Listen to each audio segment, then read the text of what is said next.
comigo aí, Tiago 5, 17.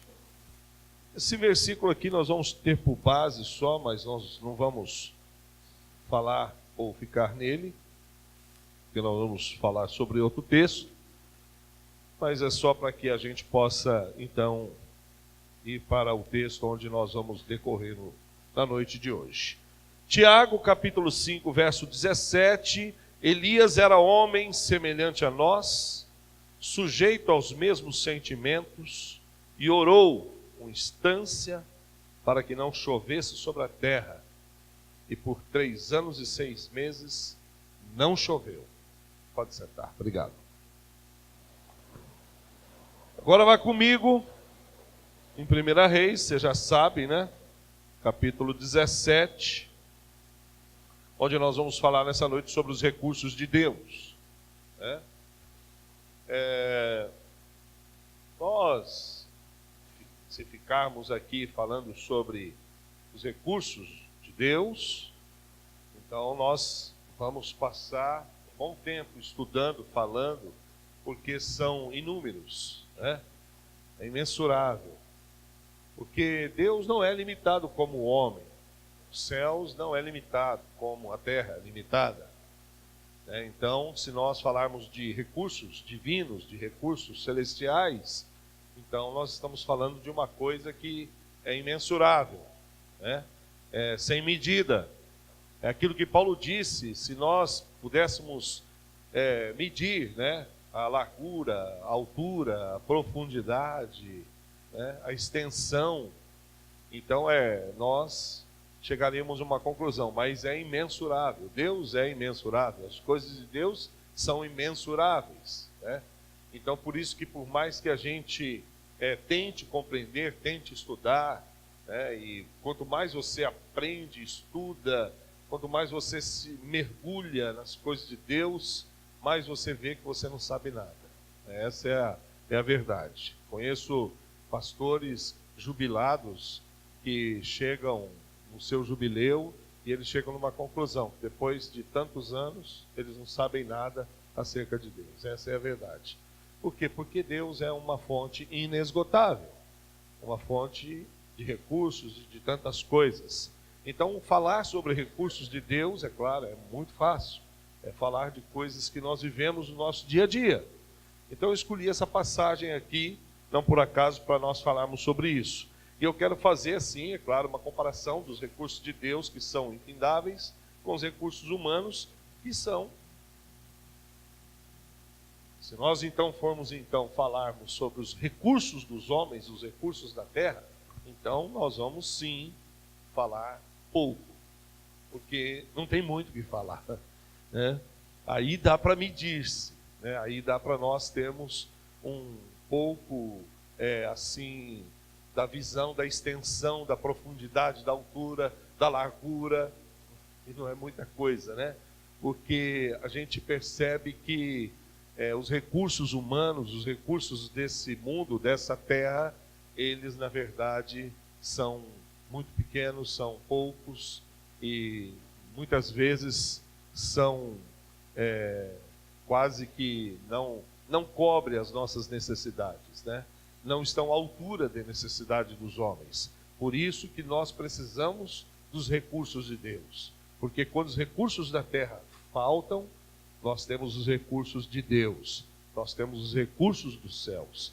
Porque geralmente os recursos que nós temos na terra, eles cessam. É assim mesmo. Então, quando Jesus disse, eu deixo-vos a paz, a minha paz vos dou, ele estava falando de um recurso. A paz é um recurso do céu. Ele estava dizendo, eu deixo minha paz, a minha paz eu vos dou, não vou lá dou como o mundo a dá. Quando ele disse como o mundo a dá, ele estava falando do recurso que o mundo muitas vezes tem para oferecer uma paz que é diferente da dele. Então, a paz que o mundo dá, você conhece, dura pouco. A alegria que o mundo dá, dura pouco, né? A satisfação, o prazer, e assim, tantas coisas, né? Mas as coisas que Deus nos dá são duradouras e sempre elas estão aí. Então vamos estudar um pouco, eu gosto de falar um pouco, discorrer do texto. Eu quero falar do verso 1 até o verso 7, se o tempo permitir. No capítulo 17, a partir do verso 1, diz o texto, nós temos que ver aqui que era um momento muito crítico em Israel nessa época, estava vivendo uma idolatria, Israel estava entregue à idolatria, porque o rei Acabe, casado com Jezabel, você conhece um pouco a história, então, se nós ficarmos falando de detalhes, nós vamos perder tempo. Mas só para você entender mais ou menos, ele foi um dos piores reis que Israel teve, porque ele entregou Israel à adoração a Baal, e até financiava a adoração. Eles tinham mais de 850 profetas que faziam os cultos de Baal, a Baal. Então era uma coisa incrível. Imagina o governo patrocinando a adoração a deuses estranhos, a idolatria. Isso, falando-se em Israel, é um absurdo, porque Israel conhece o verdadeiro Deus e sabe que há um só Deus.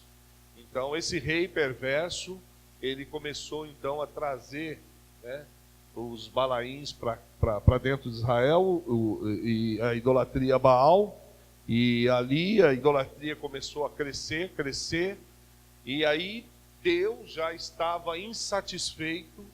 No texto que nós lemos lá em Tiago, não sei se você vai entender, porque é muito assim, então... Lá em Tiago diz 3 anos e meio, aqui fala 3 anos. Por quê, pastor? Porque já estava mais ou menos 6 meses aqui, passando aqui, sem chuva. E aí ele chega e fala, segundo a minha oração, não vai chover durante... Aí dá os 3 anos e meio, entendeu? Então depois da oração dele fica mais 3 anos. Então só para você entender, já fazia mais ou menos 6 meses que não chovia. Por quê? Porque Deus estava insatisfeito com aquela adoração, idolatria que Israel estava apresentando, aquele culto falso a Baal que Israel estava vivendo. Então Deus estava definitivamente insatisfeito, triste com tudo aquilo que estava acontecendo. E quando a Bíblia diz que Deus fecha os céus, ele fecha mesmo. Então o que aconteceu? Os recursos de Deus, os recursos dos céus se fecharam. Aí não tinha chuva. E não era como hoje, As pessoas não viviam assim como nós temos hoje. Água, tal, e caixa d'água e tal. Não tinha nada disso, não. Então a coisa lá era mais complicada. E também as famílias viviam mais em sítios. Eram pequenos sítios, então cada um dependia muito. Porque se não chovesse, não tinha alimentação. Então imagina, uma pessoa surge e diz, olha, segundo a minha palavra, que nós vamos ver aqui, não vai chover durante 3 anos. Então é uma coisa que realmente trazia um pavor para aquelas pessoas. Mas aquilo era necessário fazer para que Deus pudesse então mostrar a insatisfação que ele estava vendo naquele momento Israel. Então vamos começar e vamos entrar no texto então. Então, o personagem nosso, Elias. Eu gosto disso. Elias. Não um anjo, não uma estrela, não um figurão, não um diplomata, um cara que tinha diploma, um cara, sabe? Não, Elias, um cara que de repente apareceu do nada. Não se fala dele antes disso, ninguém sabe de onde ele veio. É claro que o texto vai falar aqui que ele era de Tesbita, de Tesbe, mas ninguém fala a sua origem, de onde eram seus pais, quem eram seus pais, não fala nada disso. De repente surge esse homem aí, do nada. Deus estava levantando um homem, certo? Para que aquilo pudesse ser corrigido. É interessante como Deus faz as coisas, Deus não precisa de muita coisa, Deus não precisa de uma igreja, Deus não precisa de uma comunidade, Deus precisa de um homem. Um homem é necessário, só um homem, para que ele pudesse se levantar contra e se opor àquela adoração a Baal. Se levantar contra o governo. E a coisa é muito séria. Você imagina hoje, por exemplo, um de vocês, vou citar aqui o Admir. Então Deus levanta você e ordena que você vá até Brasília, procure lá o Temer, né? E você deu uma palavra para ele, e você diz, olha, porque está acontecendo tanta corrupção no país, está acontecendo tanta roubalheira, tem tanta coisa errada, eis que virá o castigo de Deus e será esse, assim, assim, assim. Não é fácil. Não é fácil você chegar na presença de um presidente, não é fácil você chegar na presença de uma autoridade e falar uma coisa dessa. Ainda mais sendo você uma pessoa que ninguém conhece. Você não é um figurão, nós não estamos falando de um figurão. Deus não mandou um anjo aqui, alguém, porque Deus poderia ter mandado um anjo.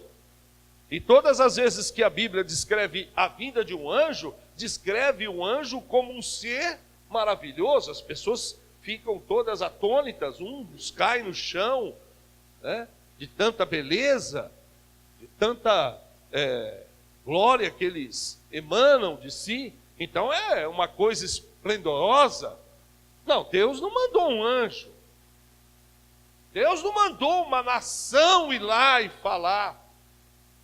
Deus não mandou uma igreja ir lá falar com Acabe. Deus mandou um homem. Um homem só. Mas um homem que tinha as características ideais para aquela época. E isso é muito importante. É interessante como Deus faz as coisas acontecerem nas épocas. Cada época Deus levanta homens importantes. Nós estamos vivendo 500 anos da Reforma. Por exemplo, há 500 anos Deus levantou um homem chamado Martim Lutero.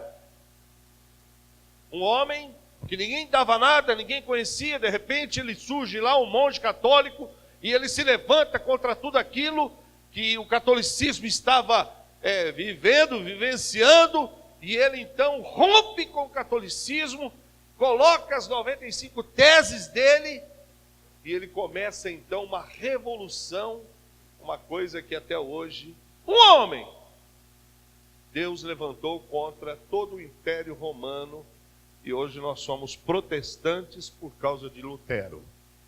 É interessante como Deus levanta pessoas em épocas para resolver certos assuntos e certos problemas. É interessante como isso acontece. E nós precisamos entender que nós estamos vivendo numa época onde, na verdade, Deus quis que nós vivêssemos justamente nessa época. Eu não fui designado por Deus para uma época errada. Você não está aqui numa época em que você não deveria estar. Você não caiu de paraquedas como eu também não caí de paraquedas. Nós estamos justamente na época em que Deus desejou que nós estivéssemos. Nós estamos vivendo uma época, nossa, mas essa época é tão difícil, sim. Isso fazia parte dos planos de Deus, da soberania de Deus, que nós também vivêssemos essa época. E Deus nos levantou para vivermos essa época e para que nós pudéssemos também fazer diferença na nossa época.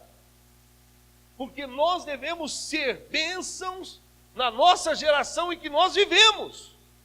Como Elias foi uma bênção naquela geração, como Eliseu depois, como Jeremias foi lá na Babilônia, como Daniel foi na Babilônia, assim tantos outros, como os apóstolos foram tão importantes naquela época, como Martim Lutero, como Calvino, como tantos outros homens tão importantes, nós estamos vivendo hoje a nossa época. E o que nós estamos fazendo para que o mundo possa conhecer como a pastora aqui pregou, se Deus está contente, feliz, se o coração de Deus está alegre ou não. Porque o mundo não quer saber disso, mas nós devemos saber. Nós devemos saber se o coração de Deus está alegre, se o coração de Deus está feliz. E nós temos a missão de levarmos isso ao mundo. Temos a missão de levar isso aos outros. Nós não podemos ficar parados de braços cruzados, vermos a nossa geração se destruir, se perder, sem que a gente seja, na verdade, luz e sal e luz, como Jesus disse, vós sois sal e luz. Nossa geração se perde e a gente não faz nada. Assim como naquela época havia tanta idolatria, hoje há tanta podridão, tanta idolatria na igreja, tanta coisa errada na igreja e ninguém faz nada, ninguém se levanta. A idolatria hoje é diferente daquela época, mas continua sendo idolatria, porque idolatria é idolatria. Idolatria não é só uma figura que a gente coloca e a gente fica ali diante daquela imagem adorando e venerando, não é só isso. Idolatria é muito mais que isso. E mesmo dentro da igreja hoje, no mundo gospel, existem muitos, entre jovens e até entre outros adultos, na verdade, pessoas que adoram. Cantores, que adoram pregadores. E ninguém faz nada. Vivemos uma geração de idólatras. Vivemos hoje uma geração gospel de adoradores, de cantores, de pastores, que são como deuses. Que são como deuses, são tratados como deuses. São senhores. E eles exigem plena e total adoração. E ninguém faz nada. Aonde estão os homens que se levantam, que se posicionam contra isso? A minoria. A minoria dá a cara para bater, a minoria fala contra isso. A minoria se levanta contra esse tipo de comércio gospel que tem aí, que é uma vergonha. Isso é uma vergonha. É uma vergonha. Pastores que cobram 100, 50 mil para pregar. Você já pensou um pastor cobrar 50 mil para vir aqui e falar meia hora aqui? O que é isso, irmão? Isso aí está cheio. Sabe quem são? São esses que estão aí constantemente na televisão, na mídia. São até engraçados. Tem um deles que é muito engraçado. Vai chamar ele para pregar na tua igreja. Chama ele e põe ele para dormir lá naquele quartinho lá. Quartinho do profeta. Ei, se ele dorme lá na casa da família. Chama ele e dá marmita para ele. Somos cercados de estrelas. Deus não usa estrela, irmão. Precisamos abrir os nossos olhos. Ver, Deus usou um homem, Elias. Não era estrela, não era figurão, não era diplomata, não tinha nada. De repente surgiu do nada. E pior ainda, a Bíblia diz que ele era um tesbita, ou seja, ele era da cidade de Tisbé. Isso era um tapa na cara dos grandalhões, dos orgulhosos, dos poderosos. Porque Tisbé era uma cidade mínima. Sabe quando chegaram e disseram assim, será que alguma coisa boa pode sair de... Será que alguma coisa boa sair de Tisbé? Será que alguma coisa boa pode sair de um lugar desse? Se Deus tem que levantar alguém, Deus levanta de Jerusalém. Se Deus tem que levantar alguém, Deus levanta de Hebrom. Se Deus tem que levantar, Deus levanta... Não, irmão, Deus levanta de onde Ele quer. Deus chama de onde Ele quer, quem Ele quer. Aonde existe um coração disposto a obedecer, onde existe um coração disposto a servir a Deus, a aceitar o ide do Senhor, Ele levanta, Ele chama.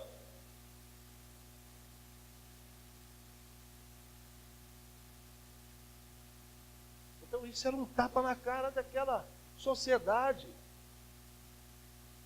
Ó, rei Acabe, tem um homem aí chamado Elias. Quem é esse Elias? O homem estava anunciando. Não sei, tem um homem aí chamado Elias, um tal de Tesbita. Mas ele marcou, deixa eu ver se tem audiência marcada aqui, peraí. Ele marcou, falou com a secretária Sandra, não falou, né? E não falou com a Sandra, não tem como falar. E agora? Como é que faz? Tem um homem aí chamado Elias, um tesbita, e ele pediu um pouquinho do seu tempo, porque ele tem uma coisa para falar para você, rei. Manda ele entrar. Manda ele entrar. Sabe, irmão, quem vive na presença de Deus não tem medo de homens. Quem vê a face de Deus não tem medo de homem. Você acha que esse homem chamado Elias, que vivia face a face com Deus, teria medo de um homem chamado Acabe? Claro que não. Quem teme a Deus não teme homens. Tema a Deus. E você vai ver que os seus temores todos irão sumir de sua vida. Você não terá medo de mais nada. Tema ao Senhor. Procure ficar face a face com teu Deus. Porque olha o que o texto diz. No verso de número 1 ainda dizendo que ele disse a Acabe: tão certo como vive o Senhor, Deus de Israel, perante cuja face estou. Olha só. Quando ele diz perante cuja face eu estou, é porque ele tinha orado, ele estava em oração, ele tinha vindo de uma oração, ele não estava andando, ele não estava ocioso pela vida, sem fazer nada, não. Deus não chama também ociosos que estão aí, ó, com a cabeça vazia, sem fazer nada, não. Jovens, se você deseja o episcopado, como disse Paulo, excelente obra deseja, mas saiba que Deus não chama aqueles que não têm comunhão com Ele, aqueles que não oram, que não gastam horas de oração na presença do Senhor. Deus não chama. Deus só chama aqueles que têm paixão, comunhão com Ele, paixão pela oração, comunhão através da oração com Ele, só isso. Mulher quer fazer diferença? Tenha comunhão com Deus. Tenha comunhão com o Senhor.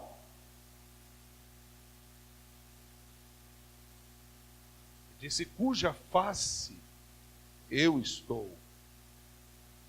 Ele disse, garanto, ele disse, que nem orvalho, nem chuva haverá nesses anos, segundo a minha palavra. Segundo a minha palavra. Não era a palavra de Deus, não. Estava dizendo, segundo aquilo que eu estou dizendo, não vai chover, não vai cair nada, nem orvalho do céu, nada, segundo a minha palavra. E virou as costas e foi embora. Só isso. Impressionante. Impressionante. Ele disse isso, virou as costas e saiu. Não sei qual foi a reação de Acabe. Não sei se Acabe, ao ver aquilo, se chocou. Não sei se aquela palavra penetrou nele como uma espada de dois gumes. Porque a Bíblia diz, lá em Hebreus 4,12, que a palavra de Deus é viva e eficaz, e ela é mais penetrante do que uma espada de dois gumes. E ela penetra no coração ali, ó, e ela faz divisão entre a alma, o espírito, a medula. Ela vai até o fundo, discerne pensamentos, intenções. Claro que a palavra na boca de Elias era uma espada. É claro que na boca de quem tem comunhão com Deus, a palavra é uma espada. É claro que aquele homem ficou atônito. É claro que aquele rei, quando ouviu aquilo, disse: meu Deus, quem é esse? Procura saber quem é esse homem aí que me deu essa palavra. Porque ele ficou chocado. A palavra balançou aquele homem. A palavra balançou o coração daquele rei. E aí, meu irmão, veja o que acontece a partir do verso 3, 4 e 5, que nós vamos ler todos eles. 3, 4 e 5. Aí veio a palavra do Senhor que disse: retira-te daqui e vai para o lado oriental e esconde-te junto à torrente de Querite, fronteira ao Jordão, e beberás da torrente, e ordenei aos corvos que ali mesmo te sustentem. Foi, pois, e fez segundo a palavra do Senhor, retirou-se e habitou junto à torrente do Querite, fronteira do Jordão. Assim que ele entregou a palavra de Deus, o que aconteceu? Veio a direção de Deus para a vida dele. Só que se você perceber, a direção ela veio acompanhada com a providência de Deus. E isso é muito importante. É muito importante. Quando Deus dá uma direção para você, Ele não dá só a direção, Ele dá provisão também. E isso é a prova para a gente saber se aquilo é ou não da vontade de Deus. Entendeu? Não sei se vocês já ouviram falar de um tal de missionário Hudson Taylor, mas ele foi um dos homens mais importantes. Ele abriu a China com o Evangelho. E Hudson Taylor sempre falava, quando se perguntava se ele estava necessitando de alguma ajuda, ele dizia: o Senhor, aquele que me enviou, Ele é aquele que me sustenta. Porque ele tinha certeza de que se ele estava no lugar onde Deus queria que ele estivesse, não faltaria para ele o sustento. Você quer saber se você está na vontade de Deus? Basta você olhar se você está tendo sustento ou não. Basta você olhar e ver se tem recursos para você ou não. Você vai ver hoje aqui que quando falta recurso, faz a mala e vai embora. Faltou recurso, é uma prova de que a vontade de Deus para você naquilo terminou, acabou. Deus deu a direção e Deus deu a providência. A provisão junto com a direção. Deus estava dizendo: você vai para o deserto.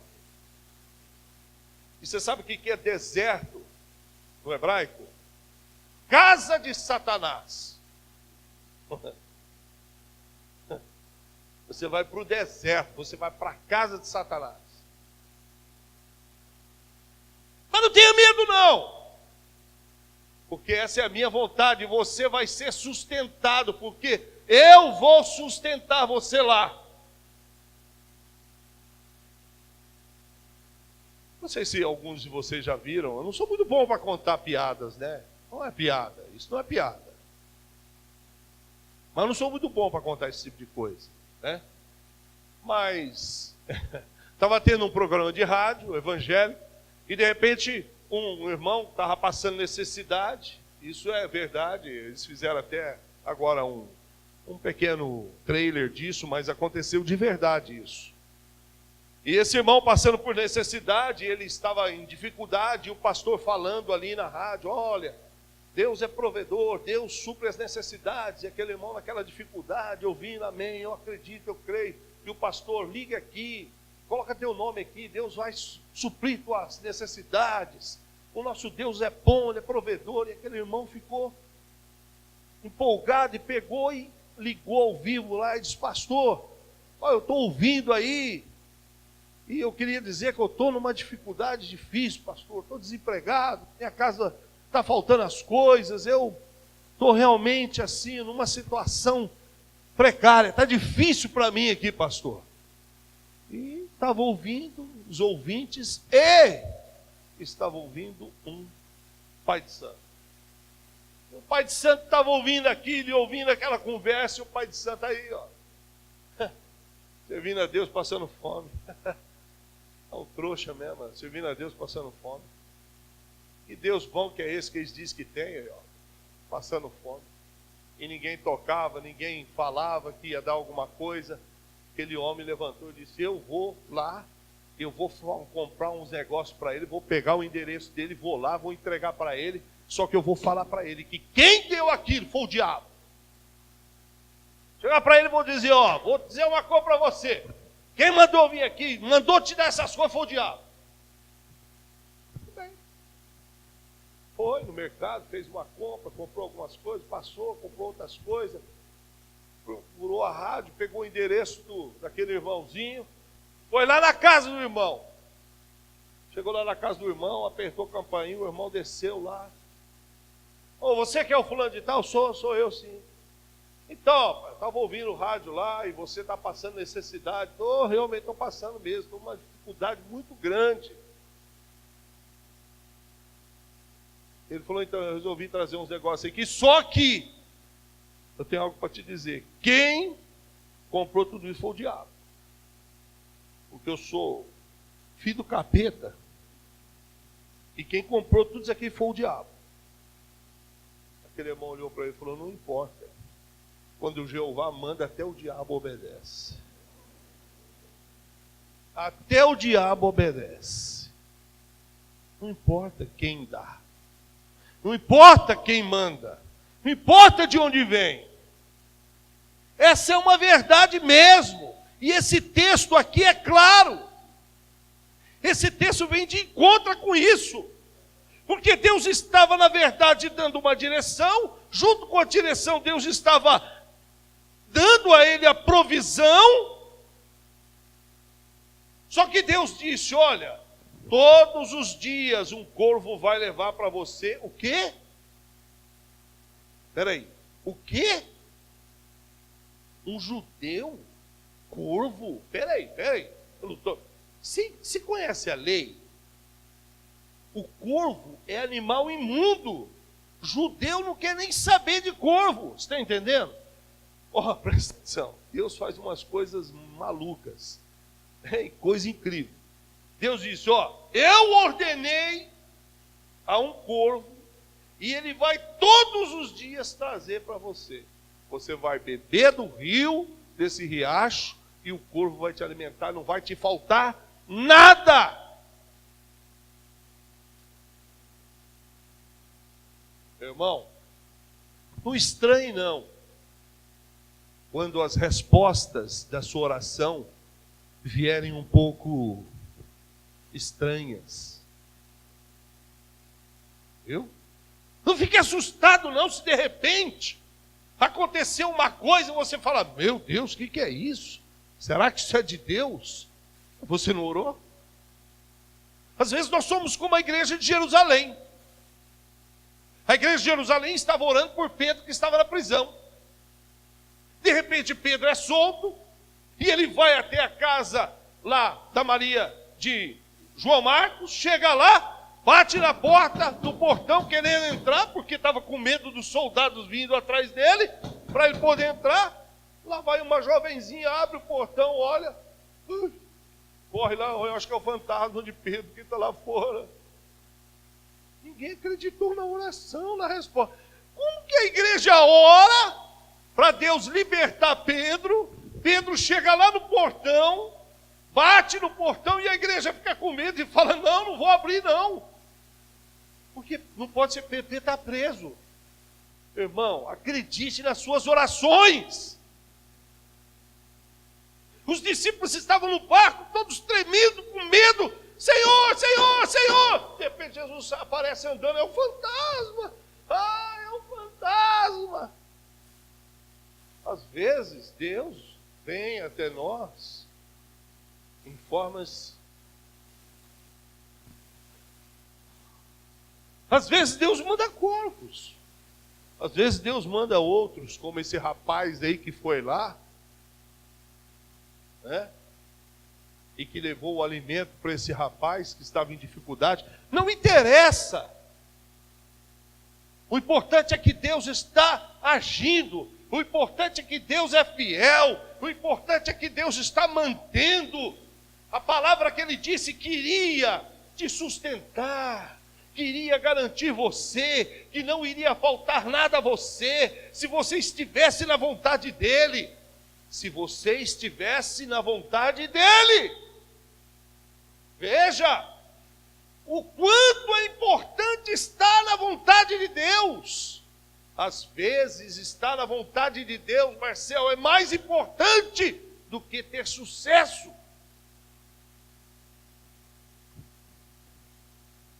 Entendeu, pastor? Às vezes é mais importante estar num ribeirinho, num querite, sendo alimentado por corvos, do que estar pregando para multidões. Porque ali você está na vontade de Deus. E aquele que está lá, diante daquele monte de gente, daquele sucesso todo, está na vontade de Deus? Quem garante que está? Quem me garante que está? Hã?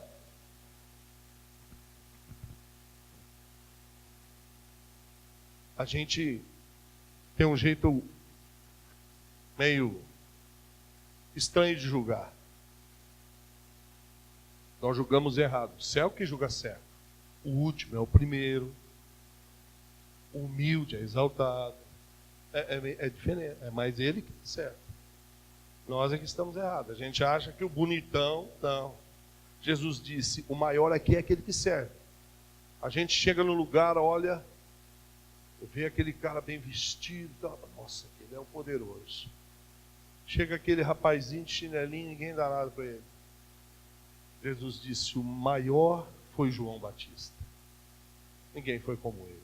Comia gafanhoto. Se alimentava de gafanhoto e mel. Andava sujo aí, ó. Se ele estivesse hoje aqui, ia ser preso, mandado para não sei para onde, para o sanatório. Esse homem é louco, não toma banho, não... cabeludo aí, ó. Você está no centro da vontade de Deus? Você está onde Deus mandou você estar? Você está vencendo a tentação de permanecer no lugar onde não há aplauso, não há holofote sobre você, onde não há plateia para te ouvir? Hã? Já pensou um profeta ficar sem plateia? 1 ano. Eles acreditam que durou 1 ano o querite na vida de Elias. 1 ano ele ficou ali. 1 ano sozinho, aprendendo a depender de Deus. Porque Deus estava trabalhando em Elias. Porque antes de Deus trabalhar através de Elias, Deus estava trabalhando em Elias. É isso que ele faz. Antes dele trabalhar através de mim, ele trabalha em mim. Talvez Deus esteja demorando, é porque ele está trabalhando em você primeiro. Primeiro ele trabalha aqui dentro. Primeiro ele manda a gente para o querite. E a gente fica ali, naquele silêncio, sem ninguém, só a companhia do corvo. Mas essa é a vontade de Deus. Vença a tentação e permaneça quieto, calado. Fique ali parado até o fim, até quando Deus falar para você, está na hora de ir, chegou o fim, acabou, terminou, seu querite acabou, seu tempo aqui já era, eu tenho algo novo para você, eu tenho alguma coisa nova para você. Por quê? Porque quando os recursos dessa terra faltam, há recursos insondáveis, inesgotáveis nos céus. Porque veja o que aconteceu aqui, verso 6. Os corvos lhe traziam pela manhã pão e carne, como também pão e carne ao anoitecer, e ele bebia da torrente. Mas passados dias, esses dias não é dias, não é um ano, é 365 dias. Passados dias, a torrente secou. Por que a torrente seca? Porque você aprendeu. Porque você passou na prova, porque você foi aprovado, porque Deus tem algo novo para você, porque os recursos de Deus para você terminou ali, você foi aprovado e Deus vai te levar para outro lugar. Você está na caminhada, irmão. E é assim mesmo. E nós vamos seguindo, vamos seguindo, vamos seguindo. Isso significa o quê? Que muitas vezes, a maioria delas, não é todas, a maioria delas, o rio secar na vida de um cristão obediente, na vida de um crente fiel, não significa desaprovação, pelo contrário, significa aprovação de Deus. Carimbo de aprovado, Deus, pá, carimbou. Esse daí está aprovado. Não é todas as vezes, mas a maioria delas. Significa que nós passamos o teste, que nós estamos prontos para continuar, para andar rumo aonde? Se você virar o texto aí, não sei se na sua Bíblia mas se você virar uma folha, na minha é uma folha. Ele estava caminhando rumo ao Monte Carmelo. Isso significa que para você viver as glórias do Carmelo, para você viver a alegria do Carmelo, sabe o que é a alegria do Carmelo? Sabe o que é a glória do Carmelo? É vencer 850 profetas. Se tem uma coisa que eu queria presenciar, era isso aí. Nós já pregamos sobre isso várias vezes. Carlinhos, imagina um homem só contra 850 concorrentes do lado de lá, ele sozinho aqui. E ele diz assim, vocês aí, pode começar a clamar para o Deus de vocês. Vamos ver qual é o Deus que responde. Se é o Deus de vocês ou o meu Deus. Se é o Baal de vocês ou o meu Deus. Pode começar a gritar. E isso começou 850, cara. E clamou, e clamou, e clamou, e gritou, deu meio-dia, 2 horas, 3 horas. Um dava um tapa na cara do outro, o outro raiava o outro rasgava a carne do outro, saía sangue para todo lado e não virava nada.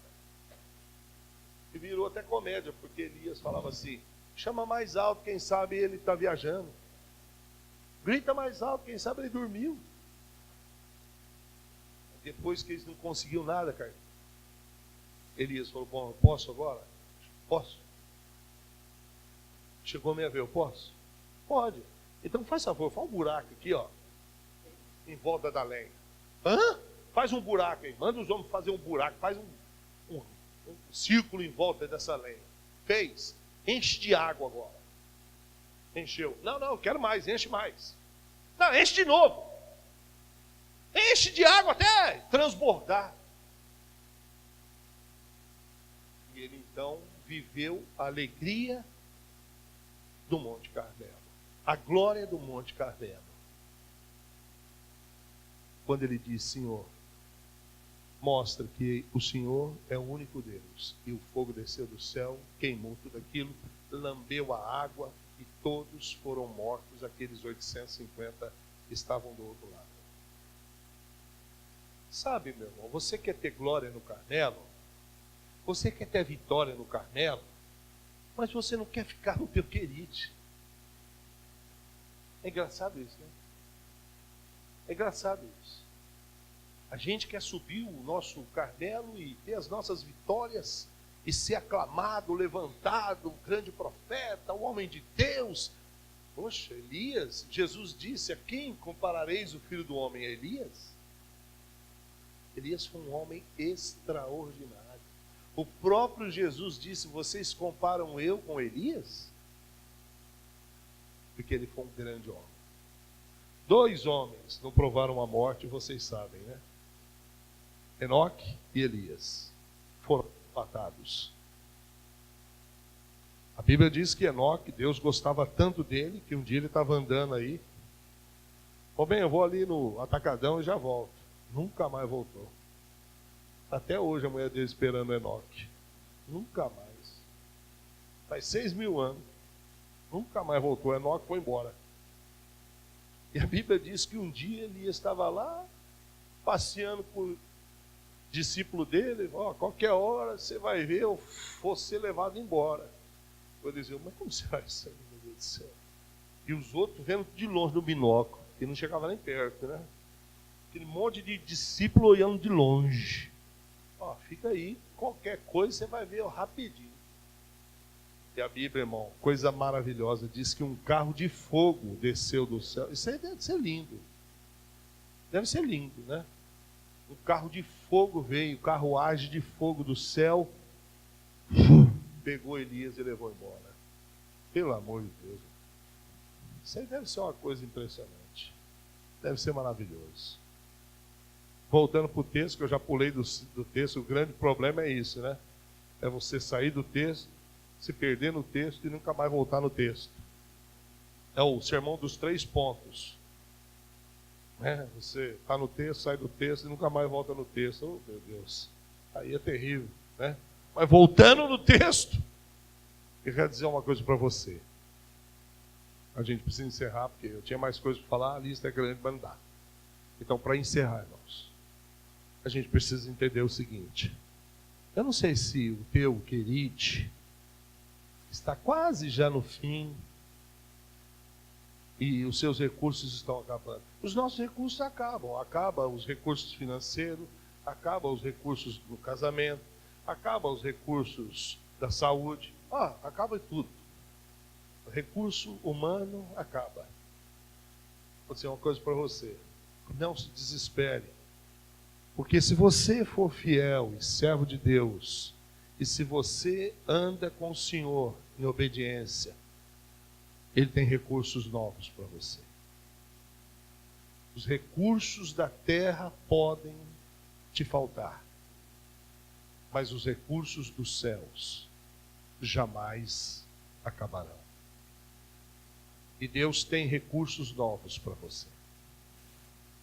Deus tem coisas boas, como Jeremias disse, coisas que você nem imagina, nem olhos viram, nem ouvidos ouviram, Paulo disse.